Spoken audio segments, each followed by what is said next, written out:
Turkiga waxa uu si toos ah u sheegay in Soomaaliya uu dhawaan ka soo saari doono macdanta uranium-ta ee laga sameeyo hubka nuclear-ka, iyadoona arrintaas ay shaaciyeen mas'uuliyiin ka tirsan dowladaha Soomaaliya iyo Turkiga.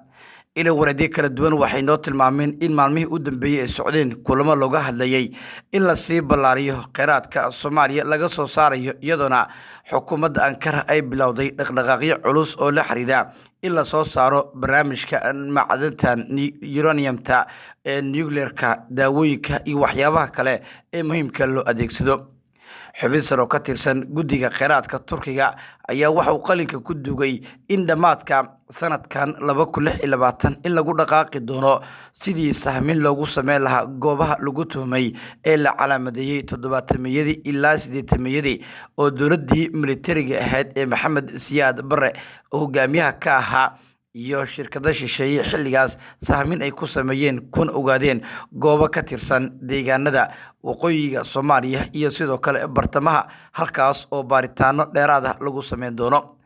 ilo wareedyo kala duwan ayaa warbaahinta Xuraansi waxay u sheegeen in maalmihii u dambeeyay dowladda federaalka Soomaaliya ay waday dhaqdhaqaaqyo xooggan oo la xiriira qaabka ugu fudud ee loo soo saari karo macdintan, iyadoona dowladdu ay ku sheegtay ujeedadaas inay tahay mid si guud iyo si gaar ahaaneed ay ku doonayso inay soo saarto macdintaasi si bulshada Soomaaliyeed guud ahaan ay uga faa'iideysato.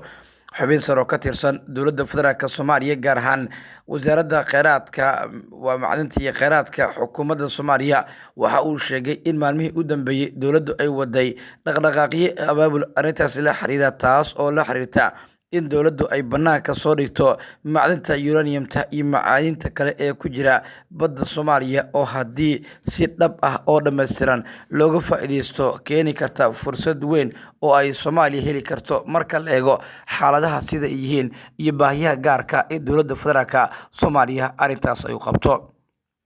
mas'uuliyiin ka tirsan madaxtooyada Turkiga waxay tilmaameen in maraakiib gaar ah oo ku takhasusay baarista iyo sahminta uranium-ta in la soo diri doono Soomaaliya, taas oo ka dhigaysa in Turkiga mar kale uu Soomaaliya u soo diri doono maraakiibtiisa cusub. tookadii hore maraakiibtii baarista ku sameeyay sanadkii hore qaybo ka mid ah Soomaaliya ayaa waxay ku laabteen dalkooda, kadib waxaa la soo diray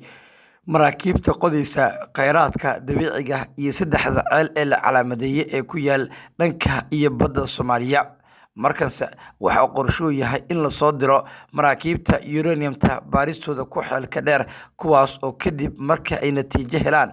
soo diri doona ama loo soo diri doono maraakiibtii soo saari lahayd, taas oo ka dhigaysa in Soomaaliya ay ka faa'iideysanayso kheyraadkeeda dabiiciga 70% oo waxa ay dhanka badda xoogga ay saaraysaa sidii kheyraadkaas looga faa'iideysan lahaa. madaxweynaha Turkiga Recep Tayyip Erdogan ayaa dhawaan waxa uu sheegay 6 ilaa 9 bilood oo dhici karta ilaa bilowga ama horaanta sanadka soo socda 2027. ha yeeshee dowladda federaalka waxay tilmaamtay in dhammaadka 2026 la soo gabagabeyn doono soo saarka shidaalka Soomaaliya, taas oo ka dhigaysa in Soomaaliya ay heli doonto fursado waaweyn oo kheyraadkeeda ay uga faa'iideysan karto sida ay ku warameen ilo kala duwan.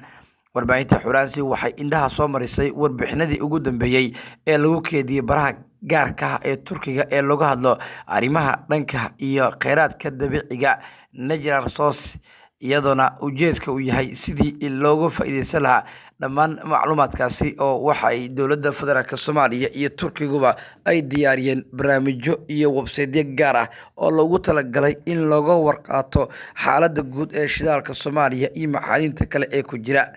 madaxweynaha Turkiga Recep Tayyip Erdogan ayaa dhawaan waxa uu tilmaamay in Soomaaliya koobka faqriga ay tuuri doonto marka shidaalka dalkiisa uu soo saaro, isagoona tilmaamay in faa'iidada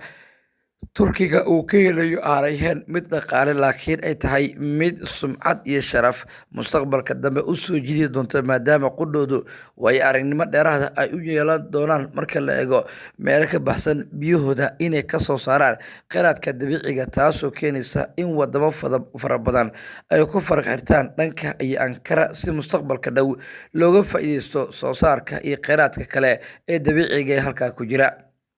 ilaa muhiima ayaa dhanka kale warbaahinta Xuraansi waxay u sheegeen in mas'uuliyiin sare oo ka tirsan dowladda Turkiga in Muqdisho ay ku soo wajahayeen iyadoona sababta ka dambeysa arrintaas ay tahay sidii loo saldhigi lahaa qalabka casriga ee lagu talagalay in lagu xiro goobaha laga qodayo dhanka shidaalka Soomaaliya wixii warar iyo dhacdooyin arrimaha ka soo kordha baahintiina tan xigta warbaahinta Xuraansi ku daawaad ku maasantii daawashada iyo ku xirnaanta janaalkayaga Jimco wanaagsan ayaan idin leenahay.